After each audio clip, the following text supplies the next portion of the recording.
கொஞ்சம் இம்ப்ரூவ் ஆகிடுச்சு ஆர்டர் வர ஆரம்பிச்சு.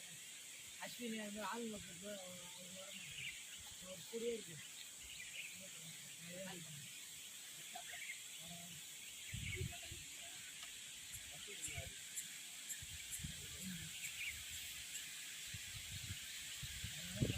தண்ணி வந்து